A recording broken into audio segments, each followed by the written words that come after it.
Hola, buenas noches. Bueno, vamos a comenzar con este ciclo de lectura del tomo 5 del doctor Alberto Binder, de la obra de Derecho Procesal Penal. Voy a arrancar haciendo esta introducción, voy a leer el prólogo, que me parece muy interesante, y también como una prueba piloto, después me comentarán cómo sale todo esto. No voy a hablar los que se van agregando y demás para hacerlo de corrido, que sea un poco más llevadero. Así buen comienzo y me dirán después en los comentarios si está bien la forma y cómo va. Igual tengo acá a mi hijo de auriculares al lado que dijo que está al lado mío, así que bueno.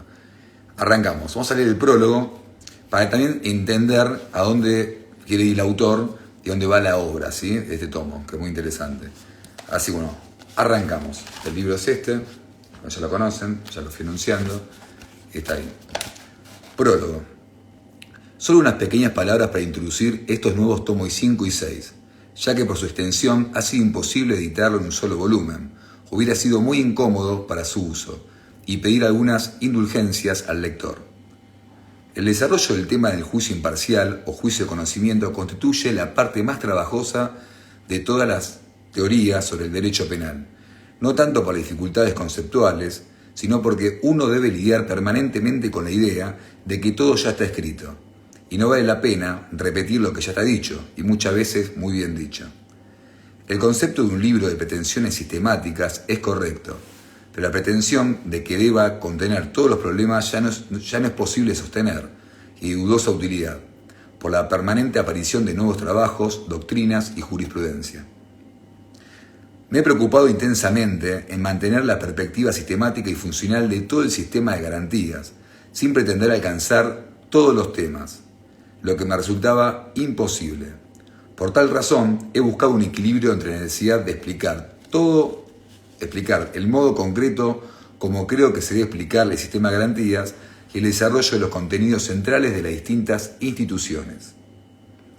Todo ello en el marco de los nuevos sistemas acusatorios adversariales, que constituyen el modelo constitucional que debemos explicar y que, como he reiterado a lo largo de esta obra, reclaman el abandono del corpus teórico de sistemas mixtos, así como la elaboración de uno nuevo, sin caer en la simple ocurrencia de palabras o conceptos.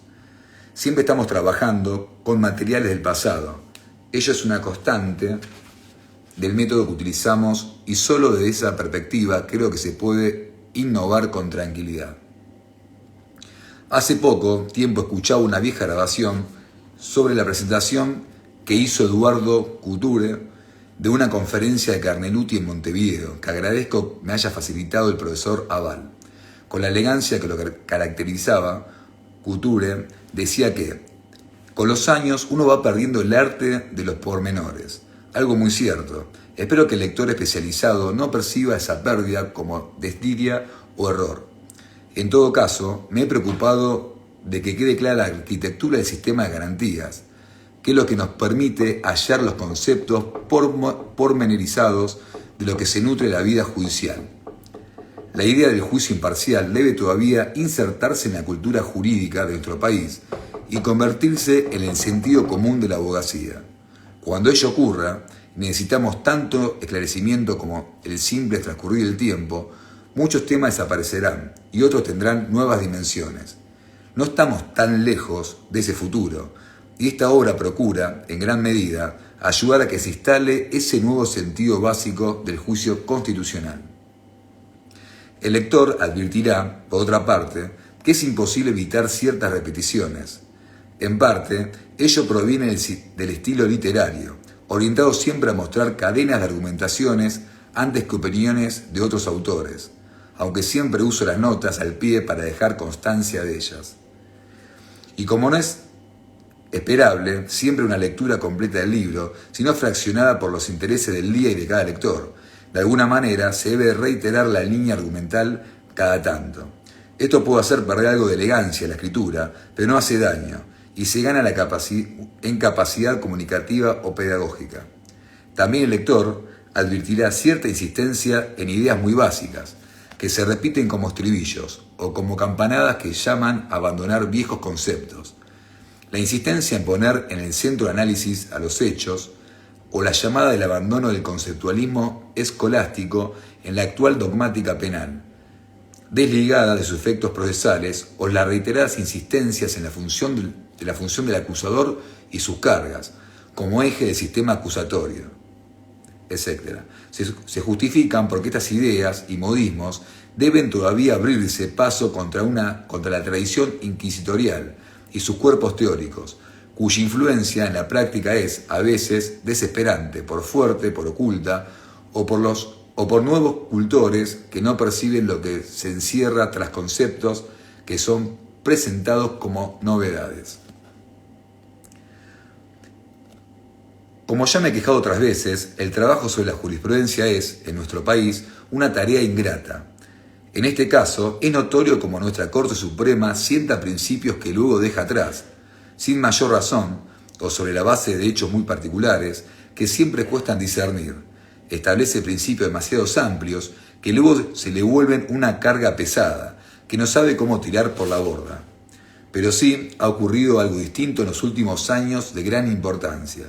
La Corte ha precisado, al fin, cuál es el modelo constitucional del proceso penal, es decir, un sistema acusatorio, fundado en el juicio oral, público y por jurados. Tardó más de un siglo y medio en pronunciar las palabras justas, pero ahora allí están. Ello obliga a un trabajo de resignificación de todos los precedentes anteriores, que ahora hay que leerlos solo con base en ese modelo constitucional. Pero también debemos reconocer que luego la Corte es ambigua y zigzagueante a la hora de extraer las consecuencias de esa afirmación.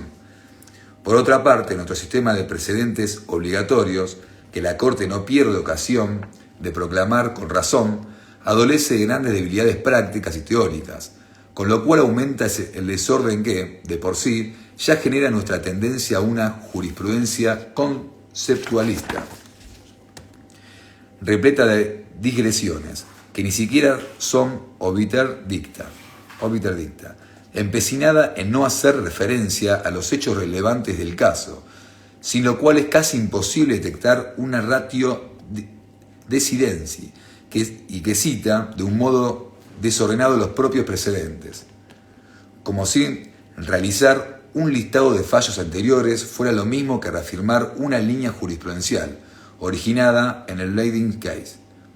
Es muy difícil acertar en consecuencia sobre las verdaderas líneas jurisprudenciales, y es posible que haya cometido errores, que espero el lector, más entendido en esto, me pueda comunicar. No ha habido mala fe ni falta de intento, serán puros y simples errores, lo que pueden faltar en una obra honesta, como pretendo que sea esta. Le he dedicado muchas páginas al estudio de los requisitos de verificabilidad, objeto tradicional de la teoría del delito, y que parecían extraños a una obra de derecho procesal penal. También he dicho que desde hace mucho reniego de la separación entre el derecho penal y el derecho procesal penal. Lo hacen muchos, pero ello reclama un nuevo modelo de integración. Lo que hacen pocos, más bien necesitamos una explicación integral del derecho criminal, como un solo objeto de estudio del sistema de garantías. También ya sabe el lector que los problemas políticos criminales son estudiados desde otro enfoque disciplinario, que es llamado análisis político criminal, para acentuar sus vínculos con el análisis de políticas públicas, algo muy diferente a la perspectiva estrictamente normativista. Lo que claro está, no implica un formalismo burdo, propia del sistema de garantías, que es a lo que se dedica la exposición sistemática del derecho criminal. Quiero hacer algunos comentarios en el camino, pero vamos a leer el corrido. En particular, he tratado de mostrar con las dificultades propias de esa investigación cómo hemos obfuscado un determinado método de análisis en la teoría del delito, que es propio de un determinado sistema procesal.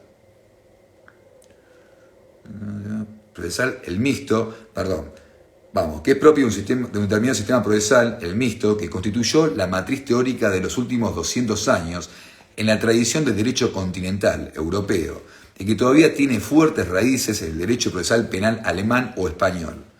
Esas doctrinas nos sirven poco para el nuevo modelo de proceso penal latinoamericano, y debemos ser profundos y críticos en su estudio y aplicación. Espero que este libro ayude a los nuevos investigadores a encaminarse a un nuevo tipo de reflexión, que nos reclama nuestra nueva realidad procesal, pero también el mayor activismo y presencia de la jurisprudencia de la Corte Interamericana de Derechos Humanos. Otro hecho de la mayor importancia es la aparición, como nueva realidad institucional, del juicio por jurados. Ello impactará en toda doctrina procesal penal del futuro. Los jurados, dentro de lo que se puede decir del futuro, han venido a instalarse de un modo profundo en nuestra vida institucional, porque una vez que han sido aprobados legislativamente, se activa una cláusula constitucional que solo puede ser derogada por una reforma constitucional regresiva. El fallo Canales de la Corte le ha puesto también frases firmes en la nueva doctrina procesal que deberá elaborarse ahora teniendo siempre en cuenta, incluso en su centralidad, el juicio por jurados, que es el paradigma del juicio imparcial. Así como hay toda una etapa de nuestra historia en la que la doctrina, lo dijera o no, giraba alrededor del proceso escrito. Luego, otra que incorporó toda la doctrina del sistema mixto, y ahora comenzó una tercera etapa a partir de la incorporación del juicio por jurados. Ya queda poco. Con su aparición, todo nuestro sistema constitucional del juicio penal se acomoda como un caleidoscopio que finalmente encuentra su figura. Comenzará también, sin duda, una larga pelea entre ese modelo y la tradición inquisitorial, que tiene a su peor enemigo en ese tribunal de jurados. No es casual que así lo hayan visto los pensadores de la Ilustración del siglo XVIII, algo que hoy le cuesta ver al moderno derecho procesal penal de base ilustrada, a veces enredado en las barbas del aparato conceptual del sistema mixto, con el que pretenden explicar los sistemas acusatorios. Creo que es verdad esta, ¿eh? Algo parecido sucede con la tutela judicial efectiva, que solo cuando la vemos desde una perspectiva político-criminal, y para ello debemos abandonar las tendencias infraccionales propias de esa misma tradición inquisitorial. Aparece una idea realista y compleja de víctima, que le da un sustento mucho más firme a los problemas del equilibrio que se encuentran en la base de todo proceso penal moderno, tal como lo hemos reiterado al usar la herramienta conceptual de la antinomía fundamental del proceso. Todo ello sin perder de vista que el sistema acusatorio presupone, siempre y en todo caso, preferencias en favor del imputado. Esta opción política es su esencia y sin sostenerla con claridad tampoco se puede entender los sistemas acusatorios. No se debe confundir la necesidad de fortalecer cada día el principio acusatorio o de inocencia con las necesidades paralelas de consolidar la adversariedad del proceso para poner al litigio y no al juez en el centro de la escena,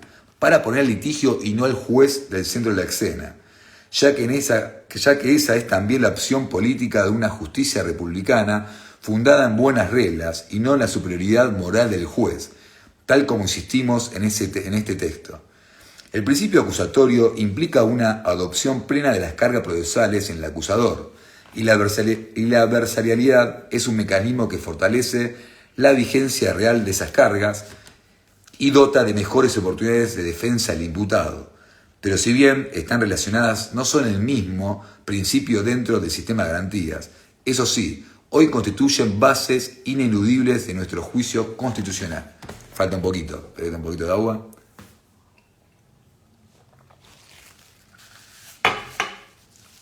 Seguimos. Después al final hacemos un comentario. La explicación del sistema de garantías que organiza todo el juicio imparcial no está completa en estos dos tomos, porque falta el desarrollo de las reglas de comprobación, que serán explicadas por la teoría de la prueba en el próximo tomo, tanto en lo relativo al derecho probatorio o legalidad de la prueba, donde también la bibliografía desde los últimos años es inmensa, sino también en lo relativo al análisis racional de la prueba y valoración o sana crítica, como quiera llamárselo. El proyecto de racionalización de esa valoración que, de alguna manera, nace en Beckman, sigue con Mittermeier y se consolida con Wilmore. El nacimiento de la criminalística continental, Gross, Lockhart, etc. Los estudios probatorios del tipo psicologista, como Gorky, y llega el renacimiento tanto al mundo anglosajón, como en el derecho continental gracias al trabajo de Tarufo, Muñoz, Sabaté y otros. En nuestra región, con Davis Echevandía, Jairo Perra Quijano, será un gran desafío condensar toda esa enorme literatura en un solo texto. Así comenzaré pronto un nuevo viaje plagado de dificultades. En la medida que hemos vuelto a poner a la prueba de los hechos en el centro de la ocupación procesal, una teoría que de ella se vuelve uno de los ejes de la renovación del pensamiento sobre el derecho criminal. Y en nuestra época ya veremos un par de años lo que logró con afanes. Esto resaltar, ¿no?, que es el hecho es el eje de la investigación, no la persona. En un lugar común decir que escribir es toda una aventura, plagada de riesgos, un largo viaje donde se intercambian el entusiasmo, la desesperación, el aburrimiento, la alegría por una fórmula bien lograda, la sorpresa de una nueva lectura o los nuevos ojos sobre viejas lecturas sin tantas peripecias. ¿Qué creo? En todas esas fases, por suerte, uno se encuentra solo y por ello debe agradecer a tantos compañeros, como ustedes también, acá que siguen. Muchos nos vinculamos y reunimos en el INICIP, esa hermosa institución que fundamos con Tute Boyum y otros amigos, que ya, perdón si el nombre apellidos mal, pero bueno, que ya desde hace 30 años nos cobija y nos potencia. Es una alegría formar parte de ella, con su permanente amalgama de generaciones que luchamos por los mismos ideales desde su fundación. Mi gratitud a todos los que formamos parte de INESIP y también de otros tantos amigos y colegas con los que estamos siempre discutiendo todos los problemas con los que trata esta obra. Estudio, investigación y reflexión son, sin duda, 3 herramientas centrales en todo este trabajo, pero ellas no alcanzan. La constancia tenaz, los trucos del oficio y en especial la estabilidad emocional son las 3 herramientas esenciales para el trabajo de largo aliento. Por ello, quiero dejar constancia en mi agradecimiento a toda mi familia, en esta ocasión especialmente a Boris, por su permanente apoyo emocional en todos estos años. Poder trabajar en un lugar hermoso como Esquel forma parte también de lo que permite siempre seguir adelante, aún en los tristes tiempos de la pandemia. En un tiempo nos veremos nuevamente con otra entrega y mientras tanto nos cruzaremos en los caminos que nos conducen a este permanente trabajo por un derecho penal, pero por ahora mínimo, austero y respetuoso de todas las garantías que tanto esfuerzo ha costado a la humanidad. Esquel, febrero 2021. Con esto le damos introducción al prólogo, que había pensado quizás arrancar directamente con las unidades, pero me pareció bueno leer el espíritu del autor, ¿no?, de lo que quiere conseguir con esta obra.